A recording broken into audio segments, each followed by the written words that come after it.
All right, so with that, see, that's how I tell people. Like my wife, she's got this spidey sense. Anytime I make a mistake, she's there. Like, she could be in Florida and be like, "Jeremy just did something wrong." It's like, no, I know it, I feel it. Yeah. If only we could harness that power for good. But, yeah, so, but it is hard to believe that it is lesson 58 in this series, and we are winding down. I've been thinking a lot about our next series, and I think what I'm going to do is a series on what is faith. And so this idea has come to me as far as like the what is faith sort of, it came out of a conversation I was having with my father-in-law, who is a man of great faith, a man that I deeply respect, and we were talking about a situation about an individual that we were facing some issues, and he had said, well, I have to have faith that she's going to be different and do something different. And that just that one sentence that got me really thinking, like, is that what faith is? And it got me to realizing that, like, I got saved when I was 15 years old, and so I know that I've placed my faith in Christ, as far as my salvation is concerned. But then I got to thinking, but I don't really understand what it means to, live by faith necessarily. And then ironically, I was going through, and I've even gone to our bookstore, and I've looked online, and there's not much in the way of books that talk about a biblical perspective on faith. Now, you can read lots of, biographies, and you can understand, how other people lived by faith, but there's not, a deep Bible study on it. And so, what I thought we would do is essentially start in Hebrews 11 and look at what is faith in the Bible, and then look at the stories in the Bible that are referenced in Hebrews 11 and begin to kind of understand. And so that's what I've been kind of doing in my own personal life and stuff like that, and just really trying to figure out, what does it actually mean to live by faith? And does living by faith involve putting faith in people, to be different or something? Is that what the Bible means? And I don't mean that in any critical way. It was just one of those things where it's it sort of pointed out to me that I didn't have a real good understanding of faith, I guess I would say, on a day-to-day basis as a Christian. And so, be in prayer about that. So we're kind of wrapping up. We're approaching the end of this series on what I was calling foundational principles that govern our reality. And so these are things that basically exist, and they are just fundamental to our life here on earth. And more specifically, these are things that now our culture is beginning to teach that don't actually exist, or that if they do exist, they're bad things. And so we've talked about faith, that faith is not a Christian thing. Faith is literally part of our existence. Everybody exercises faith, not just Christians. Knowledge, truth, work is something, money is something. All of these things are not simply ideas. Work is not a bad thing. It can't be a bad thing if it's part of our existence. It would be like saying breathing is a bad thing. It's so unfair, but I have to breathe. And so that's really what this series is about. And so last week we started learning about the next topic in our series, which I called order and chaos. And we introduced the topic by challenging the notion that chaos was good and order is, that chaos is bad and order is good. And, at first glance, we might think, well, as I mentioned last week, well, a clean and orderly sock drawer is better than a disorganized sock drawer. And it is, there's no doubt about that. But what we're talking about is more in the sense of human relations. Pure order is not good, and neither is pure chaos. And we used the verse in 1 Corinthians 4, how God says that, he is not the author of chaos, but it doesn't contrast in the verse saying that he's the author of order. Instead, it says that he's the author of peace. And the reasoning is that peace is found in finding a balance in order and chaos. It is not in simply confusion, nor is it in perfect order, but rather peace is found in the balance. And then we talked about music, and how music is a great illustration of this. That if you let children loose in a room full of musical instruments, they will have fun making noise, but that does not a song make, right? If you've watched like any of our children's Christmas programs, you'll see this, right? I mean, surely I'm not the only one who remembers like the kid who slowly gets undressed throughout the entire Christmas program, right? He's having fun, but maybe he's not participating in the songs as much as we might like, right? You know, but at the same time, like if you think about a musical note that you think is just an incredible note, and you play it at perfect pitch over and over on a set beat, how quickly that perfect order would drive you nuts. Because music is a great example. Music, good music, sort of teeters on this balance between order and chaos, right? In that it changes and it adapts and things like that. And it's not just simply one thing over and over in perfect order and perfect harmony, whatever. And so we talked about how, like I said, that God tells us that peace is essentially found in finding balance and harmony in the midst of chaos and order. And then we dove into the question of, is God a God of pure order? And we looked at real life illustrations from the Bible. We looked at Genesis 4 and the situation where God questions Cain before he kills Abel and cautions him against going down the path that he set in his heart. And if God was a God of pure order, then why didn't he stop Cain? That is what pure order means in life. Pure order means that you cannot do this thing that is going to affect someone else's life negatively. Wouldn't it have been better to stop Cain than to allow Cain to commit murder? Wouldn't that be exactly what our society says today? Well, if you know this person's going to commit murder, why would you let it happen? But that is essentially what God did, didn't he? Because God even said to Cain, sin lieth at the doorstep, meaning right now you're on this threshold of a path that if you continue on down it, it's going to have negative impacts. We looked at the story in Acts of Ananias and Sapphira, how the apostles did not stop her from lying when they had already seen with her husband what would happen. We learned that perfect order would be to remove that freedom, that ability to sin. We contrasted this with the metaphor of life inside a prison where you have no responsibility, but you have no freedom either. And we learned that freedom and responsibility are linked, and you cannot have one without the other. And we were challenged to be the sort of Christian who did not see order as simply good and chaos as bad, but rather that peace was in striking a balance between order and chaos. And so we're going to pick up kind of where we left off, and you don't have to turn there because you're in Mark chapter 10, but remember the truths found in Proverbs 14:4, which states, where no oxen are, the crib is clean, but much increase is by the strength of the ox.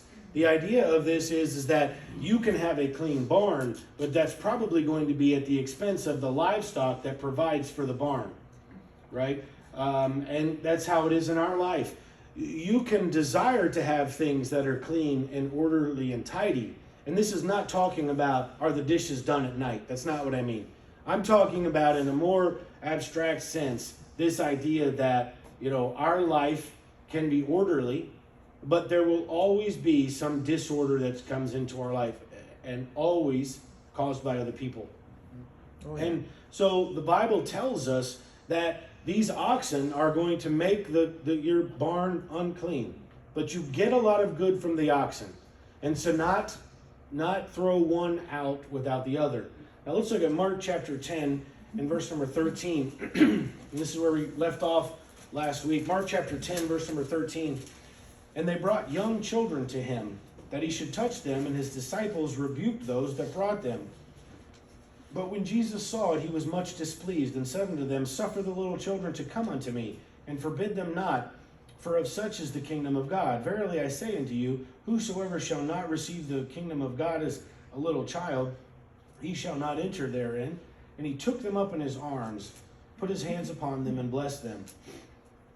And so essentially what we see here in this story is the disciples were trying to have a church service, right? They wanted it nice and orderly in the sense of a song service, shaking hands, preaching time, and each portion of the service is boxed in a nice, tidy segment. They wanted all the unruly aspects of people, the noise, the chatter, the kids, to be before and after the service. But Jesus wasn't there for a church service. He was there to minister and bless people. Now, I feel like I have to, because I just said that, I have to insert a church disclaimer here. okay? I'm not bashing church services. I'm not advocating that we have chaos and that we don't follow a schedule or a structure, right? I mean, I'm just like everybody else. I was joking around with my wife how, to illustrate the point of the music, I played a little piano music on my Bluetooth speaker, and like the second everybody walked in, it was like, something's different here. Hang on. This is not how we do things, right? I mean, I'm the same way, you know? So I'm not saying that we should get rid of that stuff. I'm not saying we should just like throw the chairs in a big pile out there and everybody grabs a chair as you walk in. You know, I used to joke around with Pastor, like, you know, when he would, at the old UAW hall, I'm sure I'm not the only person who remembers the little L marks on the floor. And because that was where like he wanted the chairs to be set. And then before the service, he would always walk by and he would arrange the chairs to where the square of the leg of the chair would line up with the black mark, right? And, you know, I'd be like, Pastor, come on, you know, I mean, and I would say, like, do you think someone's not going to get saved because the chair's out of alignment? You know, I would joke around with him and give him a hard time. But over time, what I came to realize is what he was trying to teach me is you do everything you can to put things in order, so that when disorder happens, you can at least look to the God and say, I did the best that I could. And then God takes over from there. So I'm not saying that like everything should be chaos, okay? I'm not saying that we as Christians, you know, like I'm not grateful that we have a nursery. I'm grateful we have a nursery. In fact, I wish more people would use it. But, and you know, use it when their kids aren't sick. I saw the bulletin. But I just mean, you know, yeah, I'll stop there because I don't want to get in trouble. Disclaimer. Yeah, disclaimer, yeah. But see, Jesus saw that the church service was for people, and the disciples thought that the people were for the church service. And it's two different things. Jesus saw the children coming and thought, this is literally why I'm here. Let the kids come. But the disciples thought, no, this is not the right time. This is not the time we've got allocated for kids, right? And so there's a disconnect there. You see, what I'm saying is that we must always remember the expression that church is not a hotel for saints, but rather a hospital for sinners. Amen. And sinners are, by their very nature, unruly, unstructured, and unorganized. Myself included. And children are like this. We talked about this last week. That children, by their very nature, bring disorder and some elements of chaos into our lives, right? It's not a bad thing. What I was pointing out is that, I mean, I'm sure I'm not the only person who, I know several guys who are now in their 40s and 50s who were never married. And can I just say, they're not always the easiest guys to get along with. Why? Because their life now is so orderly into how they want it set up. And then anything that comes in that affects that order, they push it out of their lives all the time. And so everything must be the way they want it. And that makes them difficult to get along with. And it actually makes it more difficult for them to find a good, healthy relationship. Right? Now, am I saying that every person is, you know, ordained by God to marry? It's not what I'm saying. I'm just saying, though, that those elements of chaos come into our life, and they actually make us a better person in the long run. Children are an example of that. A child, by their nature, though, will often not stand in place. They won't stand in line. They won't eat what's best for them. They won't speak respectfully. And so over time, a parent's job is to help teach and to train them in that. But Christ was saying he wasn't here to pat the head of those people who had it all figured out. Go to Romans chapter 5. Romans chapter 5. This is something that all too often Christians, especially as we age and mature, we forget. I remember talking to, and I don't remember if I mentioned this last week, but I remember talking to one of my Bible teachers, a man who I had incredible respect for, but he had told me one time, I don't want new people at church. I don't want them at church because they mess up the services, they mess up the, you know, and I thought to myself, I'm not sure that's a very healthy perspective to have. You know, is it nice to always see the same people? I think there's an argument to be made for that, sure. Is it nice to always know that's my seat And then if a visitor comes in, right, it's almost nice to say, well, then we shouldn't have visitors so that I have my seat, because this is my seat, right? I know I'm not the only person who has ever struggled to think, I don't want you to leave, I just want you to leave my seat. You know? I know, we're not supposed to feel that way. I get it, right? You know, the super spiritual be like, I'll sit anywhere. I'll sit on the floor. It's fine. I don't know. Maybe you're like that. I don't know.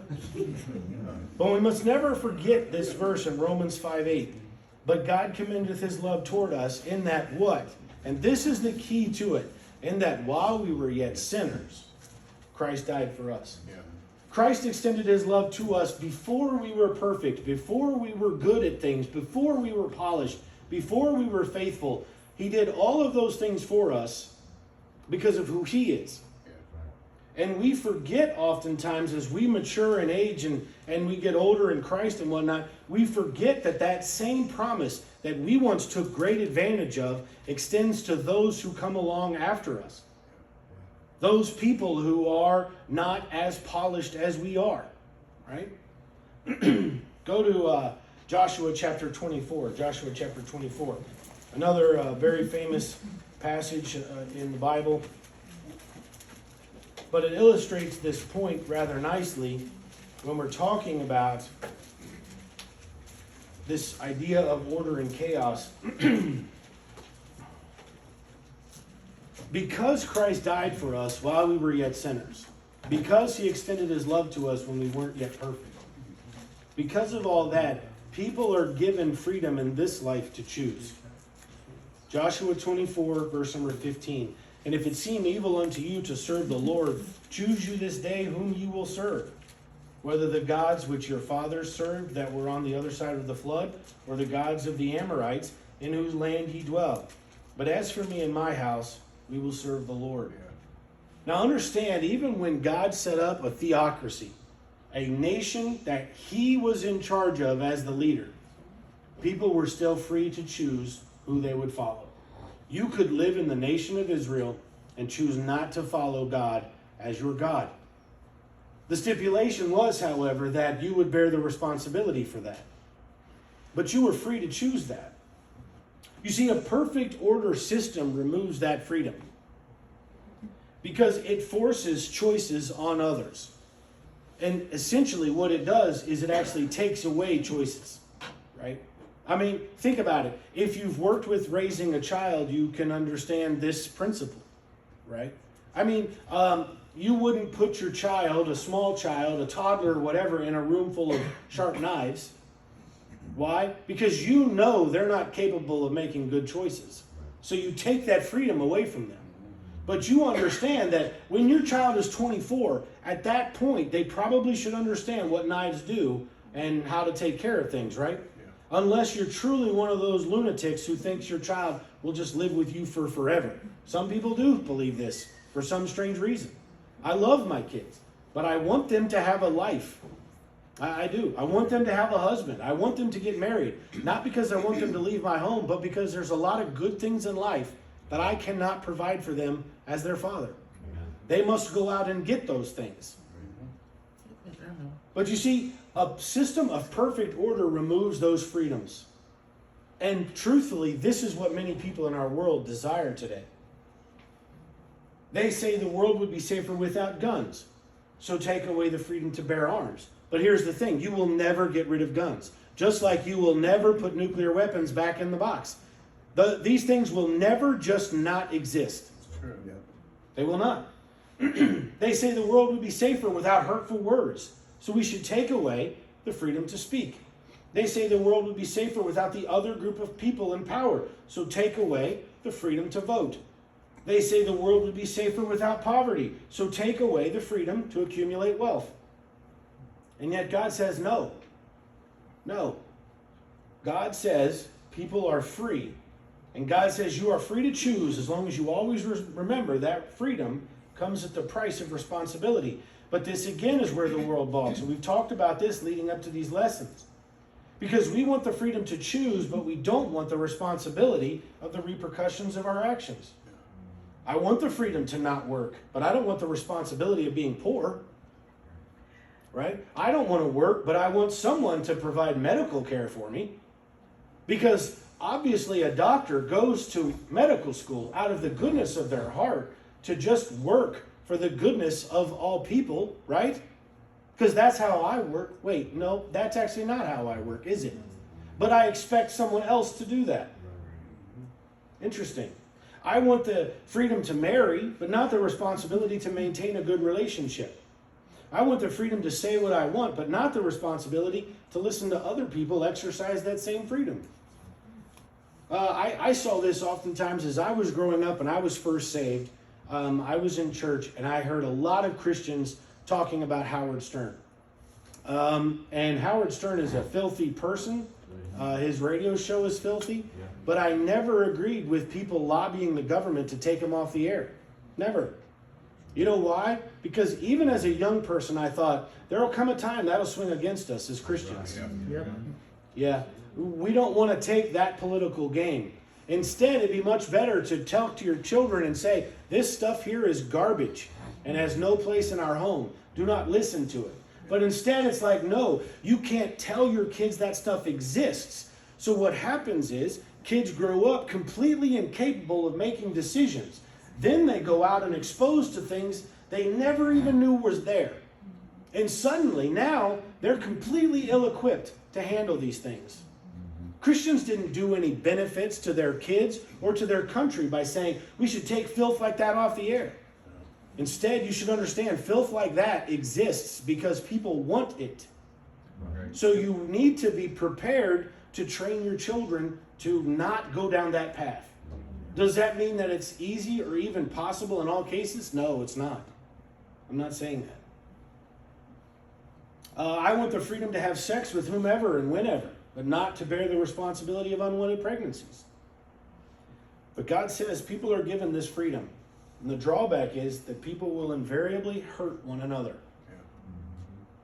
And God does not remove the freedom, but instead equips us to handle these hurts. And this is what this whole idea about order and chaos is. This is where it all comes down. People are given the freedom to hurt each other, even when that other person is us. Here's a truth in life that the world wishes did not exist. And that ultimately is what all of these lessons have been about. And this is the truth. You ready? People are allowed to fail. Even when they fail us. Go to Joshua, go back to Joshua chapter 7. Joshua chapter 7.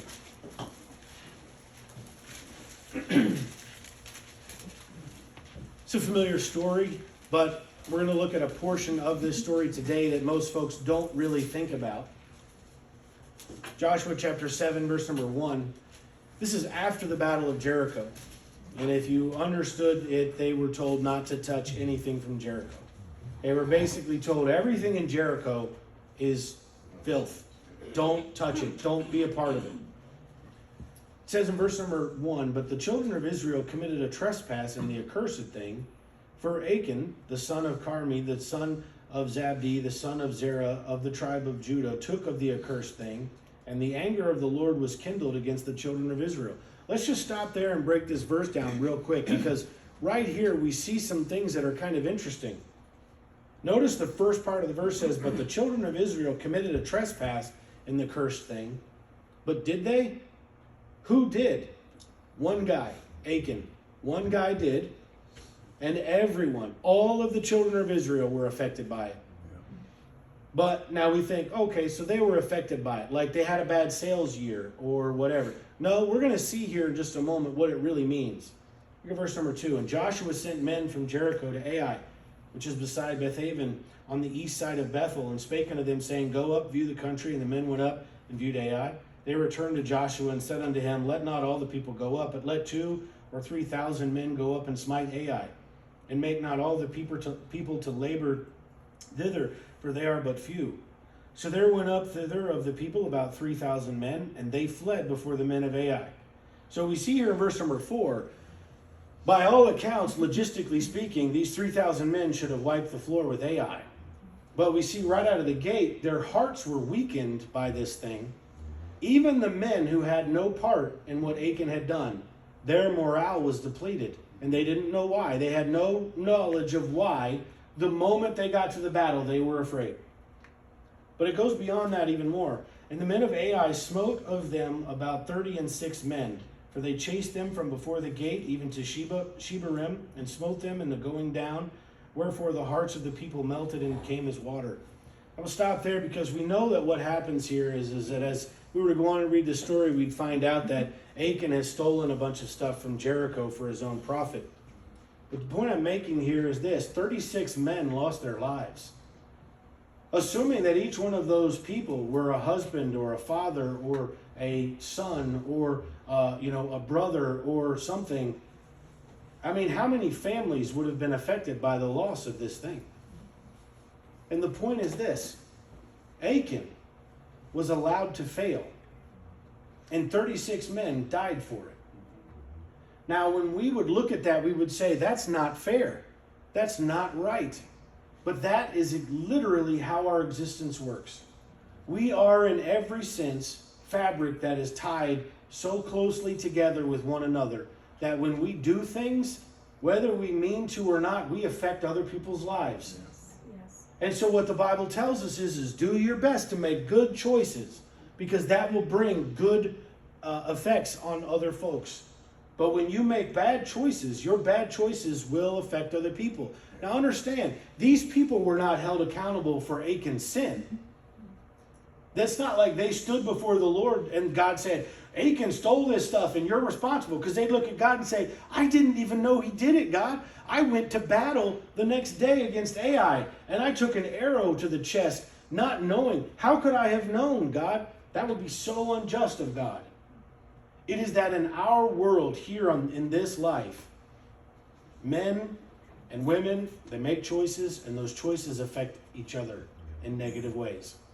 It has nothing to do with God's punishment or God's judgment. It has everything to do with how our world works. Go to 1 Samuel chapter 13. 1 Samuel chapter 13. The point of this is that in our lives, when people have come into our lives and their decisions create chaos or disorder, and that disorder creates pain and suffering in our lives, we must understand that God has given them the freedom to fail. And it's an important thing, because a lot of times what we will do is we will then place unrealistic expectations on them that even God doesn't hold them to. Standards that God wouldn't hold them to. We say to them, you could never fail me, because when you do, you hurt me. And God says, these people hurt me all the time, but they're still allowed the freedom to do so. And what we say, no, God, that's not right, because they hurt my feelings, because they let me down. And then what many of us do, myself included, is we think, my life would be better without those people in it. I would hurt less without those people in it. And God says, no, you would not. Just like the barn might be cleaner for the lack of oxen, that does not make the barn better for the lack of oxen. Yeah. And that's what we think. We get to thinking, well, if this person hurts me, then my life would be so much better without that person there. And God says, nope, that's not how life works. You will not be better for becoming more and more isolated because you expect people in your life, their decisions, to never affect you. You are much better off to understand people's decisions will always affect me in good and in negative ways, and to work to understand and forgive. 1 Samuel chapter 13, verse number 8. It says, and he tarried 7 days according to the set time that Samuel had appointed. But Samuel came not to Gilgal, and the people were scattered from him. And Saul said, bring hither a burnt offering to me, and peace offerings. And he offered a burnt offering.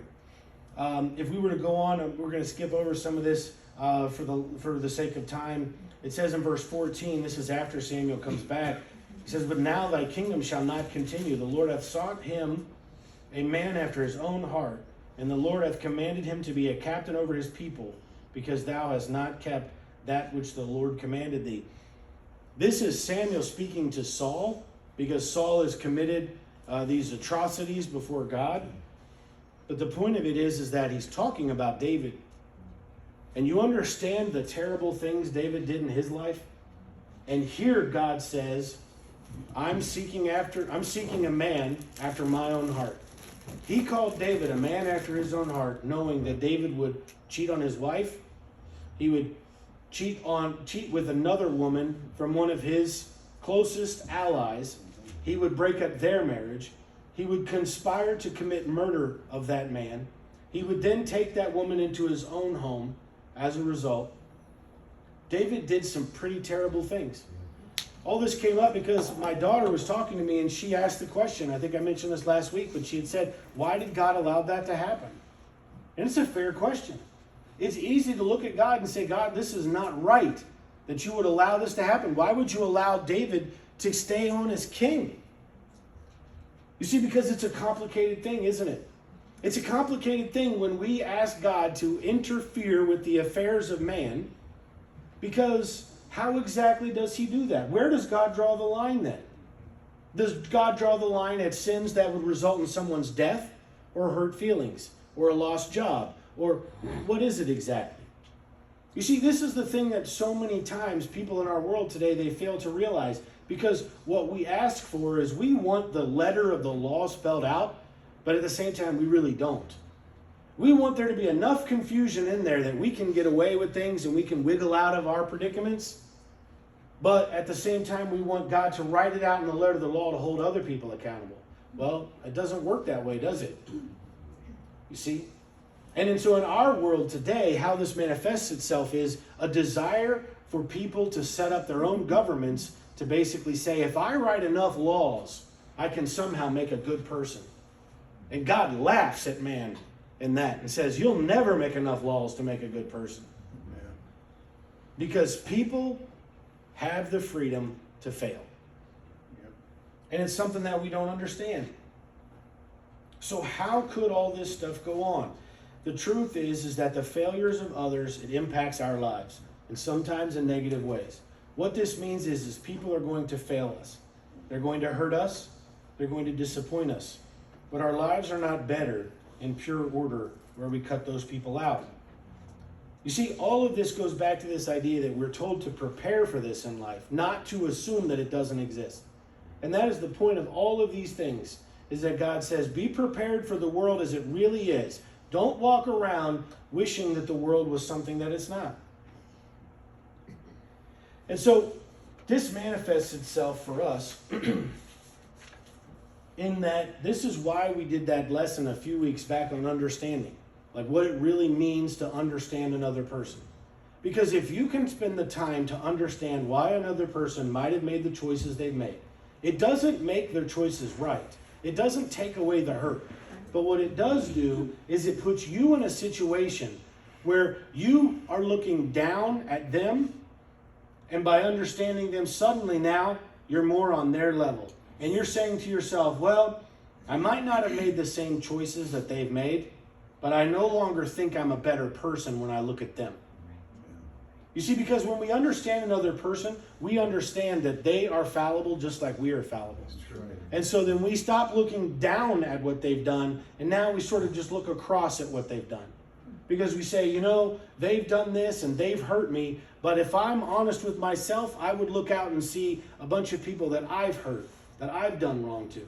Let alone just looking at what I've done to God, who died on the cross for my sins and all the ways I failed him. This is why the Bible calls us to understand and forgive. Because people will hurt us when they exercise their freedoms. Just as Cain did, just as Achan did, just as David did. Their actions adversely affected other people. But God did not remove their freedoms. Even though God, who is all-knowing and all-powerful, knew exactly what those people were going to choose, he allowed it to happen. And the reason is because God cannot do enough to create good people artificially. He cannot. And so in our life, we must learn the reality is that people will hurt us and disappoint us. And so this is something that I came to realize, and I thought a lot about when, I don't remember exactly when it was, but maybe a year ago, I was in Jeff and Debbie's class, and they were doing the merging the different families class and stuff like that. And I was, as I was going through it, listening to their story and the story of other folks who had gone through divorce, I was thinking to myself, like, it's almost something you can't say, but even in a situation where you're taken through something as terrible and painful as divorce, when you look at it, you think, it's easy to say, my life would be so much better if this thing hadn't happened to me.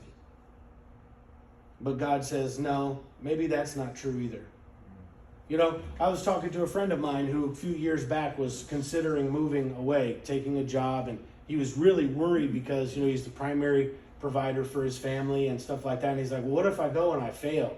Does that mean that like God's punishing me and stuff like that? And I said, if you approach a major decision in your life saying to God, God, I'll do whatever you want me to do. I think this is the right answer. Stay or go, whatever it is. I think this is the right answer. But God, I want to make the right choice. So close the door, or don't let this happen, or this or that. And then you make the decision and you go and something adverse happens in your life. Then it's better to assume you did everything exactly the way you were supposed to, and you were supposed to go down there, and you were supposed to fail. Just like in the situation with divorce, you were supposed to marry that person, and maybe your marriage was supposed to not work out. I don't know. But see, the thing is that then we get to thinking our life would be so much better if I didn't have this in it, if I didn't have that in it, if I didn't have this in it, then my life would be so much cleaner, and God says your life would not be richer.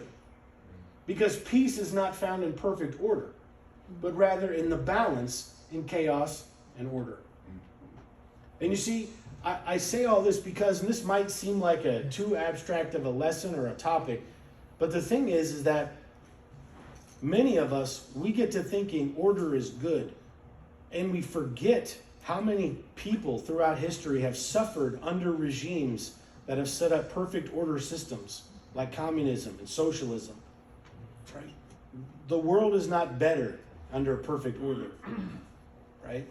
That doesn't mean that God is pushing chaos, but it does mean that our life is better understanding that chaos is part of our life, and we shouldn't seek this notion of perfect order like that will somehow bring us our happiness.